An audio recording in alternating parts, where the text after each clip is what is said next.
Delenda est Carthago.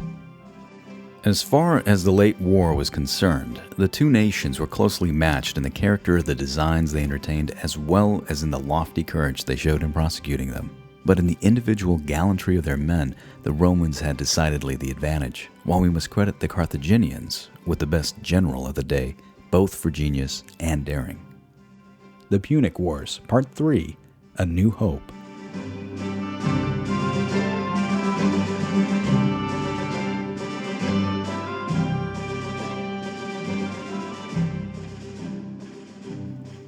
Alright, welcome back to Flashpoint History. This is going to be the third of a multi-part series on the Punic Wars, that insanely long conflict between Carthage and Rome that did nothing less than, well, determine the fate of Western civilization as we know it. Now, for those of you who have not listened to the first and second portion of this series, by all means go back and listen to it. Otherwise, what I am talking about may not make quite a whole heck of a lot of sense. But if you are one of those who is not into, continuity, or if you're into that whole brevity thing, or if you just know this time period really well, by all means, continue listening. Of all time periods and episodes that you have chosen to jump into the middle of, this actually may not be a bad place to start. The Second Punic War, and the road that leads up to it, kind of outshines everything that has happened up until this point. If you compare the First Punic War to the Second Punic War, well, the First Punic War is a bit of a grind. It is the James Buchanans to the coming of the Abraham Lincolns. It is the Salieris to the coming of the Mozarts. Now, in our last episode, we talked about how after 23 years of conflict, Carthage had been forced to capitulate. Her army was now surrendered, her navy destroyed, her economy in ruins. And as we're about to hear, things were only going to get worse. But while Carthage was down, it was by no means out. And surprisingly enough, from this debacle, Carthage was going to get a new hope. Now, as a side note, I want everybody to be aware that there is a video component available on YouTube for the podcast, the link for which is going to be available in the description of the podcast below. For those of you out there who are enjoying what you listen to, by all means, give me a like or a subscribe. Spread word about the podcast. If you're coming at me from iTunes, rate and review, please. And for those of you out there who feel especially inspired and have that little extra bout of energy, by all means, send me some feedback. I will be available at flashpointhistory, that's all one word, flashpointhistory@gmail.com. Either way, enjoy the show. Now, I've heard it said someplace, and I'm not exactly sure where I got this from, but I've heard it said that if you read enough Shakespeare, you're going to find a line somewhere that applies to just about anything in history or anything in your life. And sometimes that association can be direct, sometimes it can be metaphysical, sometimes you just have to be kind of in the right mood in order for it to apply. So I thought about what I'm going to start this podcast with, and one of my favorite lines from Julius Caesar I think applies really well. And it's not the "friends, Romans, countrymen, lend me your ears." No, that's kind of overplayed. It comes from scene 2 of the first act. And it's a conversation between Cassius and Brute. And it goes something like this. "Why, man, he doth bestride the narrow world like a colossus, and we petty men walk under his huge legs and peep about to find ourselves dishonorable graves. Men at some time are masters of their fates.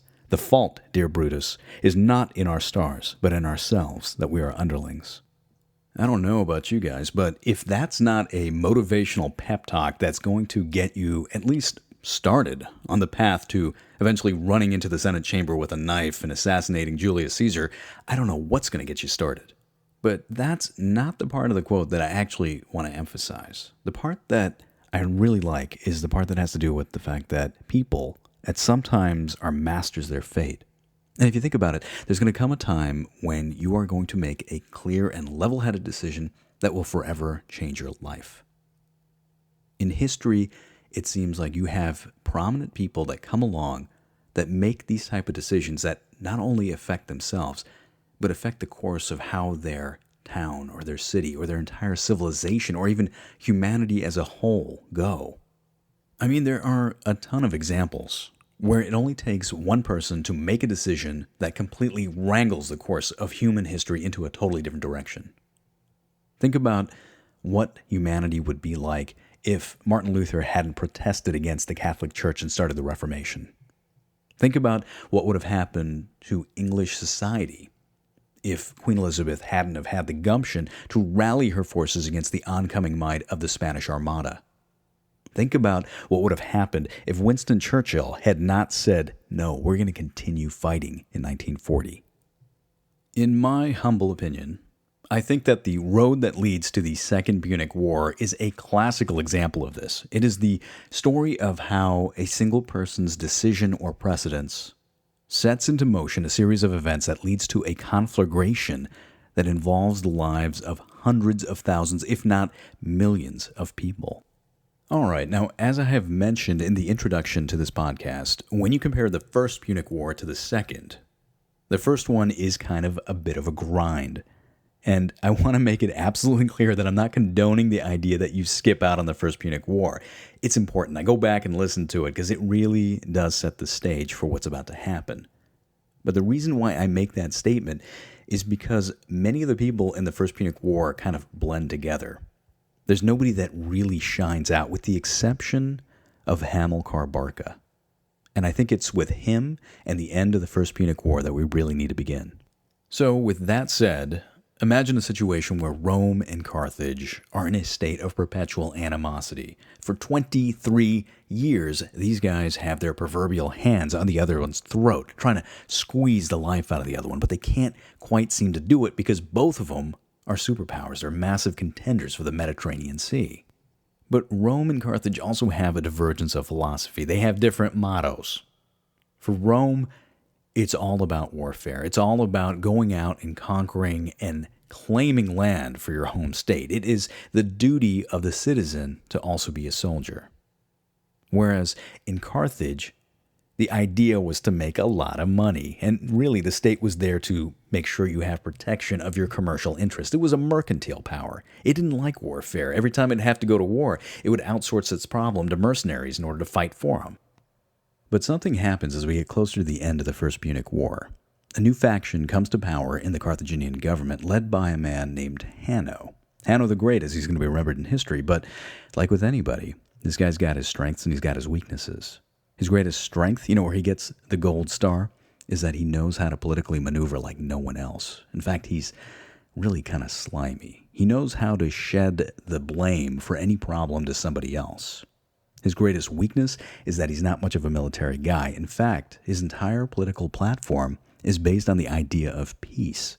He realizes that this war is really affecting his 401k, so he wants to kind of get out. And he does all these kind of quirky things, like try to dismantle the Carthaginian navy. He tries to send as few military reinforcements to the island of Sicily because he knows that it's going to affect his bottom line. Now, juxtapose that to someone like Hamilcar Barca. These guys have completely different worldviews. Hamilcar is considered a bit of a freak within the Carthaginian system. He and the entire Barca clan have this unnatural talent. They are not just aristocrats. They have this incredible ability to wage war. They're just really good at it. So it shouldn't come as a big surprise that these two guys are going to be grinding gears. Now, after the defeat of the Carthaginian navy at the Agate Islands, Hanno tactfully realizes that Carthage can no longer resupply her ground troops on the island of Sicily. So he makes a move that's consistent with his political agenda and vows to have peace with Rome. But he does this kind of underhanded thing, and he makes Hamilcar actually go through with the negotiations itself. Because after all, if this treaty turns out pretty poor for Carthage, then who are the Carthaginian people going to blame? Barca, to his credit, doesn't shirk off his duties. He continues on with the negotiation, but he definitely has his work cut out for him. Because Carthage is negotiating from a position of weakness, so definitely the treaty terms are going to favor Rome. Sicily becomes a Roman province. Neither side is able to declare war on the other side's allies. Roman prisoners are to be released with any type of ransom, and Carthage has to pay this humiliating huge indemnity to Rome in a matter of 20 years, which Rome later says, you know what, we're going to make you pay it off in 10. The only sweet spot in this entire deal is that Carthaginian armies are allowed to evacuate the island of Sicily with their armor and their weapons intact. To his dying day, Hamilcar considered this to be an unnecessary peace, and it makes sense if you look at it from his perspective. After all, he and his veteran mercenaries had been taking on the bulk of the Roman system for 7 years and had received very little in the form of reinforcement, but yet were able to keep most of the Romans at bay. So after the surrender, Hamilcar takes his army, divides it up into these smaller contingents, marches them to Lillabam, and then from there ships them back to North Africa. The idea was that these smaller packets would arrive in Carthage where the Carthaginian government could pay them what they needed and then disperse them before anything bad could happen. I mean, it makes sense when you look at it from a military perspective, which is exactly what Hamilcar did. But what if you didn't look at it from a military perspective? What if you were part of the new Carthaginian government under Hanno, who thought of it only in terms of mercantile principles? So, the Carthaginian government does this thing where it waits for all of these mercenaries to show up on their doorstep, and then it tries to deal them down. Because you know what? It looks great on paper, right? I mean, think about the money we're going to save. But if you were a mercenary that had been fighting in Sicily for this government for 7 years and spilling blood for him, and you arrive back and they tell you that they're only going to pay you pennies to the dollar, what would you do? Well, to make a long story short, the entire army basically rebelled. And here's the part that really sucks for Carthage, because a lot of the members inside of this army were ethnically related to a lot of the cities that were part of the Carthaginian Empire that Carthage had basically been suppressing for the last umpteen years. So Carthage finds itself in a situation where it can no longer use those cities as a tax base. It can no longer use those cities as a source of manpower for its mercenary armies. And now you have this crazed, rebellious, mercenary, veteran army on your soil at your very doorstep, and they're still armed because that was the only sweet spot in the deal that you had just signed with your enemy, the Romans. Adrian Goldsworthy, in his book The Punic Wars, actually puts this into really good perspective. Quote, "It was the presence of this Libyan element within the army which was to make the rebellion so serious, for they were swiftly able to rally most of their countrymen to their cause. With very few exceptions, the Libyan communities declared for the rebels and swelled the size of their forces. They were joined by many of the Numidian princes. Soon, an army many times the size of the one Regulus had led began the blockade of Carthage." End quote. Well, there's definitely a lesson to be learned here, especially for any of you would-be tyrants out there in the audience. And it kind of goes along with the lofty advice like never start a land war in Asia. Always pay the mercenaries. Machiavelli in chapter 12 of The Prince lays it down well. Quote, "The arms with which a prince defends his state are either his own or their mercenaries' auxiliaries are mixed. Mercenaries and auxiliaries are useless and dangerous, and if one holds his state based on these arms, he will stand neither firm nor safe. For they are disunited, ambitious and without discipline, unfaithful, valiant before friends, cowardly before enemies. And they have neither the fear of God nor fidelity to men. And destruction is deferred only so long as the attack is. For in peace one is robbed by them, and in war by the enemy." End quote. So Carthage had to race to create a new army in order to take out its old army. This new army actually consisted of citizen soldiers along with a contingent of mercenaries that Carthage found wherever she could. And being low on the funds, these new mercenaries were kind of scraping the bottom of the barrel, so to speak. The only question that really remained was who was going to lead these people into battle. Well, the obvious choice would be leader of the Carthaginian state, which happened to be Hanno. But like I had previously mentioned, Hanno was a complete and total nincompoop when it came to anything military, and he knew it. So he swallowed his own pride, reached over to Hamilcar, who was now effectively in retirement, and said, "Hey man, there are a lot of rebels out there, and they're kind of mean, they're at our gates, we're completely outnumbered. What do you say we team up and do something about them?" Hamilcar, at this point, was pretty much fed up with the government. He blamed the government for losing the war with Rome, but he still had devotion to his home state. and so he grudgingly agreed. But Hanno, being the type of person that he was, didn't want his competitor to have all the glory, so he made it a point that they were both going to be in charge of the military. I mean, talk about bad ideas, right? So you can imagine how this plays out. Hanno takes the army to the north to alleviate a rebel siege on Carthage's sister city of Utica. When he gets there, he directly attacks the army, drives off the rebels, and then calls it a day. He retires back to the city, but the rebels regroup, counterattack, and then end up driving Hanno's army from the field of battle. And in fact, this is such a humiliating defeat that Hanno's army calls for his own resignation. Hanno has to do this, but maybe this is a good thing because finally you got Hamilcar Barca by himself in charge of an army. Now keep in mind that this army that he gets is pretty darn puny. It's about 10,000 infantry, about 70 elephants, a handful of cavalry, and that's about it. Barca realizes that he can't do any type of direct confrontation. What he's got to do is some fancy maneuvering in order to take down this bigger foe, but this is exactly what Hamilcar does best. I mean, this is what he's been doing for 7 years against the Romans in Sicily. He uses the element of surprise to its finest extent. And I'll give you a good example. 239 at the Battle of Bagratus River. Hamilcar and the Carthaginians arrive at this river, and the rebels are on the other side. The rebels are, of course, expecting Hamilcar to cross at the only available crossing point, attack him directly, and they're waiting for him. But Hamilcar does some reconnaissance. He realizes that at a certain point of the day, the wind actually pushes the water and exposes this sandbank, which acts as a perfect crossing point. And so he uses this. He arrives at the rebel flank. They have no idea how he got there, and he effectively just wipes them from the field of battle. And it's this kind of tactic that he uses again and again. He goes after the weak points. He takes out the supply lines. He whittles them down. There is actually a very striking account by Polybius, which also talks about the savagery of the man. Quote, "Like a good drought player, by isolating and surrounding them, he destroyed large numbers in detail without coming to a general engagement at all. And in movements of more importance, he cut off many without resistance by enticing them into ambushes, while he threw others into utter dismay by suddenly appearing where they least expected him, sometimes by day and sometimes by night, and all whom he took alive he threw to the elephants." End quote. As the Mercenary Wars continued, it became apparent to just about everybody that this was going to be a really brutal, harsh conflict. The rebels didn't have any type of Geneva Convention. They didn't have any code of ethics or anything like that. At least with the Romans, it was a civilized conflict. They'd kill you professionally, but if you got captured, there's a good chance that you'd be ransomed or released at some point in time.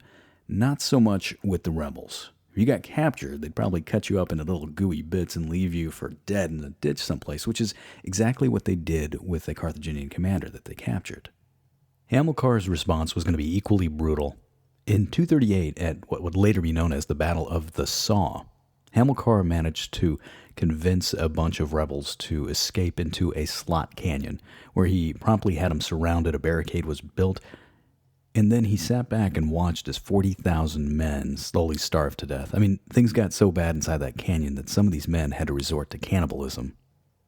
Surprisingly, Polybius, who was a Roman, actually portrays Hamilcar in a very positive light with this. Quote, "Finally, he managed to unexpectedly to beleaguer them on ground highly unfavorable to them and convenient for his own force, and reduce them to such a pitch of distress that neither venturing to risk an engagement nor being able to run away, because they were entirely surrounded by a trench and stockade, they were at last compelled by starvation to feed on each other, a fitting retribution at the hands of Providence for their violation of all laws human and divine in the conduct of their enemies." End quote. It wasn't until about 237 that Carthage was finally able to put this rebellion down. Had it just paid off its troops, it wouldn't have to deal with any of this kind of stuff. But hey, you know what? Life lesson learned. Again, always pay off the mercenaries. Carthage at this point enters into kind of a rebuilding phase. It starts reasserting her dominance over North Africa. And while it's rebuilding, what is Rome up to? Well, Rome is taking advantage of every opportunity she can get, right? At the beginning of the Mercenary Wars, there's actually reports that Roman traders are actually supplying the Carthaginians with weapons. I mean, talk about war profiteering. And then to make things worse, in 240, the island of Sardinia rebels against Carthage. Rome sends troops, eventually subjugating the island, and then it decides to take Corsica also just for the fun of it.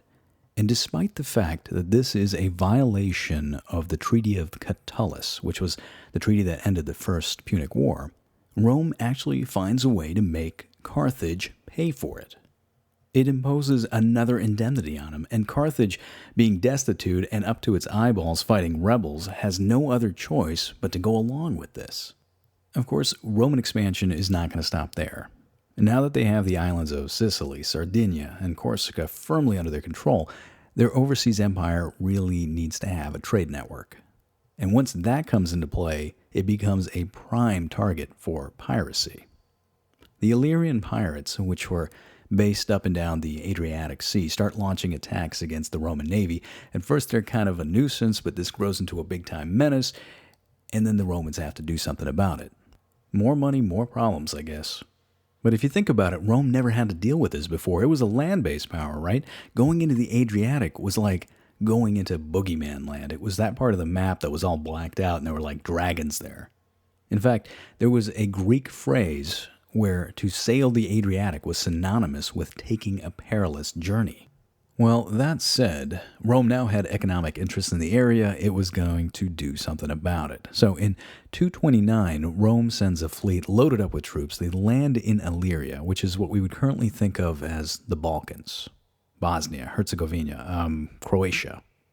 And over the course of a year, this army marches up and down the coast, secures this coastal strip. They take a couple of cities, secure a couple of ports, and the idea is to prevent the Illyrian pirates from having bases to attack them. Now, this doesn't last forever. In 220, there's an uprising, and Rome has to send its forces back to Illyria. And I've actually read this someplace that it had to, quote, vigorously devastate the opposition, end quote, which is kind of a nice way of saying that Rome basically kicked the crud out of anybody that got in their way. Rome was getting good at this overseas empire thing. Now, while Rome was dealing with the Illyrian pirates, it was also contending with the fact that its population was growing by leaps and bounds. In fact, it needed more land for these people to live in. And the natural place for Rome to expand would be to the north. In fact, there was a very strong voice within the Roman Senate that stated that the physical boundaries of Rome should not end at the Arno and the Rubicon. It should go all the way up to the Alps. The only problem was that this area, which was known as Cisalpine Gaul, or Gaul this side of the mountains, was inhabited by a bunch of tribes that were all vehemently opposed to Rome. The Gauls in particular really loathed the Romans. They thought of their southern neighbors as being these kind of Nazi-like people who were going to just come up there and try to wipe them out. Polybius actually comments on this, quote, "For many of the Gauls, and especially the Boii, whose lands were conterminous with the Roman territory, entered upon that war from the conviction that the object of Rome and her wars with them was no longer supremacy and empire over them, but their total expulsion and destruction." End quote. Now, to be fair, this fear was kind of a two-way thing. The peoples of Rome were actually quite scared of the Gauls as well. It was, after all, they who were able to invade the Roman homeland, sack the city of Rome, and, by the way, that feat would not be repeated for another 800 years. Now, the Gauls kind of knew about this fear as well. In fact, they used it as a psychological calling card in order to rally other troops and other tribes to their cause. Polybius again, quote, "In these attempts to inflame their cupidity and induce them to join the expedition against Rome, they easily succeeded, for they added to the above argument pledges of their own alliance and reminded them of the campaign of their own ancestors in which they had seized Rome itself and had been masters of all it contained, as well as the city itself, for 7 months." End quote. So when the Gauls caught word that the Romans were setting up shop in Cisalpine Gaul, they were setting up colonies up there, the response was vigorous, to say the least. A barbarian coalition of all these northern tribes came together, and in 226, they marched south. Along the way, this coalition started raiding Roman cities and colonies. They started ravaging the countryside. They started stealing anything that wasn't nailed down. They were eventually intercepted by a Roman consular army under the command of Lucius Aemilius. Aemilius raised the battle standard, called his troops into action, and then was promptly defeated by these barbarians. He had to retreat south. Now, had the Gauls and the rest of this band continued their offensive, they might have made it back to Rome again. But the coalition started coming undone because, you see, the problem is that they had stolen too much stuff. Their nimble, moving army was now laden down with so much booty they could hardly maneuver. So some of this coalition wanted to go back up to Gaul and deposit it. Some of it wanted to bury it in a cave. Some of them actually wanted to continue fighting the Romans. Now, while these guys were trying to figure out what to do next, Aemilius's co-consul, Gaius Attilius, arrived from Sardinia and landed his consular army in Pisa, which was actually north of the barbarian group. Now, this wasn't actually a planned thing, but when Attilius learned that this invading force was marching on Rome, he immediately turned his forces to the south, and before you know it, this barbarian group was now sandwiched in between two consular armies. Polybius actually gives us a really good account of the desperation that started setting in with the barbarians. Quote, "The army of the Celts was thus double-faced, and their mode of marshalling their forces was effective as well as calculated to inspire terror. The Insubres and Boii were clothed in their light cloaks, but the Gestate, from vanity and bravado, threw these garments away and fell in front of the army naked, with nothing but their arms, believing that as the ground was in parts encumbered with brambles, which might possibly catch in their clothes and impede the use of their weapons, they would be more effective in this state." End quote. You know, you gotta hand it to them. The Romans really did come a long way since their defeat by the Gauls. Their army was now a well-oiled machine. They had better tactics and equipment, and they just basically laid waste to this barbarian army. And after that, they proceeded to press the offensive into the north, taking out barbarian stronghold one after the next until they got to the city of Mediolanum. In 222, they took the city and effectively destroyed all resistance in the north. So you got to admit that in a short period of time, the Roman Senate was no slouch. It had extended Roman hegemony in almost every direction. Sicily, Sardinia, Corsica, the Illyrian coast, Cisalpine Gaul, you name it, it had a Roman flag sticking out of it. That's not bad, right? I mean, way to go, SPQR. But the real question now arises is, what was Carthage up to during all this? Well, on the other end of the Mediterranean, there was another fight going on, but it wasn't between armies. It was between egos. You see, with the loss of Sicily, Sardinia, and Corsica, Carthage really needed to have new lands. North Africa was still a little bit too unstable for expansion, and at the end of the Mercenary Wars, Carthage was divided into two major factions. You had the popular reformist faction under Hamilcar Barca, who wanted to restore Carthaginian glory, expand in every direction, take over everything, overseas empire, you name it. And then you had the conservative faction under Hanno the Great, who wanted to really restore the aristocracy and kind of build up the land base around Carthage and keep things kind of local. You can tell right away that Carthage is just not going to be big enough for these two. And Hanno feels quite threatened by Hamilcar. Hamilcar, after all, is a war hero. He's a decorated man. You know, he's got money, he's got prestige, he's got his own political faction. But Hanno is a political mastermind, and he comes up with a pretty good plan. He calls Hamilcar into his boardroom and says, "Hey man, listen, you and I don't always see eye to eye, but I got a solution that may just work for you, because you know, Carthage is good and all, but it's kind of musty here. Wouldn't you want to check out some new areas, some new land?" At which point he pulls out the brochure for Spain. Why would you want to spend your time in dusty old Carthage when you could see sunny Spain? You know, and he kind of throws it in his lap. Think about it for a second. There's new lands for you to conquer, there's silver mines for you to exploit, and there's all the barbarians that you can possibly want to fight breakfast, lunch, and dinner.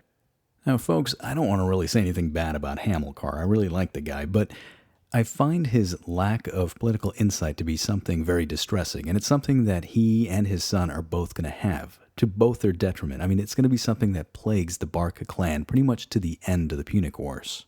Just kind of keep that in mind. All right, going back to Hanno and his political maneuvering. This is a masterstroke of political cunning from Hanno, because if he gets Hamilcar out of the city, not only does he get rid of his biggest contender, but he also gets rid of Hamilcar's political faction, which allows Hanno to expand his own agenda. And if Hamilcar goes, he's going to be taking a contingent of Libyan warriors who otherwise might actually pose a threat to Carthage. It's a triple win for him. Hamilcar, on the other hand, sees this as an opportunity to expand Carthaginian influence and perhaps maybe create an empire for himself in the Iberian Peninsula.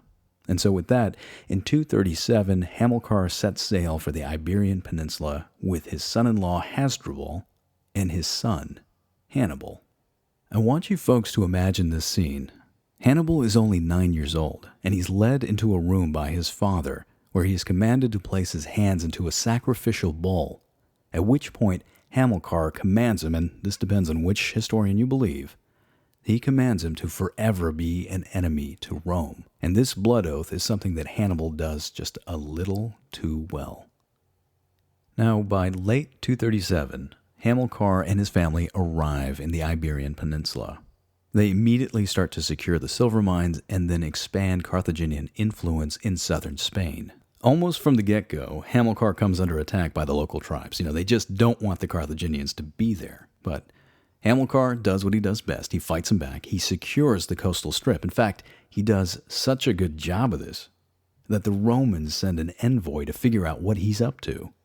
In 231, this envoy arrives in Hamilcar's tent, and I can only imagine it in my head. You have this Roman guy in a toga walking into Hamilcar's private headquarters, where he's got like a poster in the background that says like death to Rome, and he's got this map of like Spain rolled out with a bunch of like knives stuck inside of it where he wants to expand.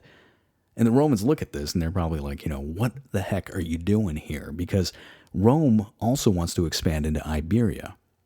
And Hamilcar's response is just classical. He says, I'm only here trying to find a way to pay you guys back, referring to the indemnity. The only reason that I am mining that silver is so that I can pay back my debts to you. At which the Romans are like, hey, that'll do. Okay. All right, carry on then. This is kind of an example of cartoon lunacy. I mean, there is nothing that's going to be coming out of Hamilcar Barca or his family that is ever going to be good for Rome.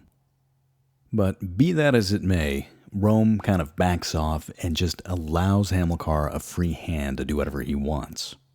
Hamilcar spends the next couple of years expanding Carthaginian influence throughout the southern coast of Spain. Now, he makes it up to the city of Acra Lucia, which is renamed later on as the city of Lucentium. It's the modern-day city of Alicante, for those of you who are curious. But this is about as far as Hamilcar was going to get. In the year 229, Hamilcar and his forces come under attack by a Celt-Iberian tribe known as the Oratani. And it's outside of the city of Lucentium that Hamilcar does this rear guard action. He protects the end of his army so that the rest of his people can escape. And if you believe the historians, some records actually say that his very own son was in that group of people. Now, in this action, Hamilcar is caught in the midst of battle, and he is killed. It's kind of sad to think about the death of a legend like Hamilcar. But at the same time, his death was pretty glorious. I mean, he died in the midst of battle, doing what he did best, saving the life of his army, and if you believe the sources, the life of his own son. Of all people, Polybius, again a Roman historian, actually commemorates the man. Quote, "After reducing many Iberian tribes by war or diplomacy to obedience to Carthage, he died in a manner worthy of his great achievements. For he lost his life in a battle against the most warlike and powerful of tribes, in which he showed a conspicuous and even reckless personal gallantry." End quote. The story of the Barcid Empire in Spain, of course, doesn't end there. After Hamilcar's death, he's succeeded by his son-in-law Hasdrubal, who is known to history as Hasdrubal the Fair or Hasdrubal the Handsome. As far as names go, it could be worse, right? I mean, you could be remembered as like Ivan the Terrible or like Vlad the Impaler. Hasdrubal, as it turns out, is a pretty competent leader. He makes it priority number one to crush the Oratani. He takes the army, which is now swelled to about 50,000 infantry, 6,000 cavalry, and about 200 elephants, and he does exactly that. Then, over the next 9 years, he continues to expand Carthaginian influence in southern Spain. And he does this with military conquest and political alliances. He even goes so far as to establish a new capital. In the year 227, he establishes the city of Carthago Nova, which is the modern-day city of Cartagena. The man had empire on his mind. His most enduring contribution, however, was the establishment of the Treaty of Ebro. You have to be aware that at this point, Rome and Carthage were really beginning to rub elbows in Spain. And so Hasdrubal masterfully wanted to set up a demarcation line between the two empires. According to the treaty, everything south of the Ebro River was under Carthaginian dominance. Everything north was going to be under Roman jurisdiction. Now, despite all of his advances, Hasdrubal was never going to see the fruition of all of his efforts. His time in office was going to be limited. In the year 221, he's assassinated. And it is at this point that we have the ascension of the son of Hamilcar. At the age of 26, Hannibal Barca comes to power. Brian Caven, the writer of the Punic Wars, saw this for what it really is. Quote, "The army of Spain passed from the control of a mature statesman who valued the rewards and the arts of peace into that of an impetuous young man in whom the principal motivating force was a burning desire for military glory. With Hannibal's ascension, the possibility of war between Carthage and Rome hardened into virtual certainty." End quote. Hannibal was a man that had motivation, he had an army, he had a blood oath. All he needed now was a reason to go to war with his nemesis. And it wasn't long before he got that chance. The city of Saguntum, which was an ally of Rome, was located south of the river Ebro. This was a city that the local inhabitants made it a point to constantly conduct raids into Carthaginian-held territory. Something had to be done about it. But the problem was that to declare war on Saguntum meant to declare war on the Romans. However, according to the Treaty of Ebro, which Rome did in fact sign, everything south of that river was under Carthaginian domination. And so Hannibal felt justified in what he was about to do next. He was going to go and pick a fight. And the Romans, by the way, had no idea what was about to be unleashed on them. Adrian Goldsworthy, in his book, The Punic Wars, gets it just right. Quote, "For the generation of Roman commanders who grew up between the wars with Carthage, their military experiences in Sardinia, Illyria, and most of all Cisalpine Gaul accustomed them to warfare against armies which were tactically unsophisticated, however individually brave and skilled the warriors composing them might have been. It was to prove poor preparation for confronting a general as skilled as Hannibal at the head of a well-trained army." End quote. Well, that ends part 3 of the Punic Wars. I'd like to thank everybody out there for your time and for listening. For those of you who liked what you listened to, give me a like, subscribe to the podcast, or spread word about the podcast. For those of you who downloaded this off of iTunes or Google Play, please rate or review. And for those of you who are interested in leaving feedback, again, I will be available at flashpointhistory, that's all one word, flashpointhistory@gmail.com. Now, in our next episode, the Second Punic War begins as Hannibal starts his march towards Rome with his climactic crossing of the Alps. Rome scrambles to raise an army to oppose him, but then it finds itself on the defense. Join us again next time at Flashpoint History. In the meantime, I want to thank you guys again for your time and for listening.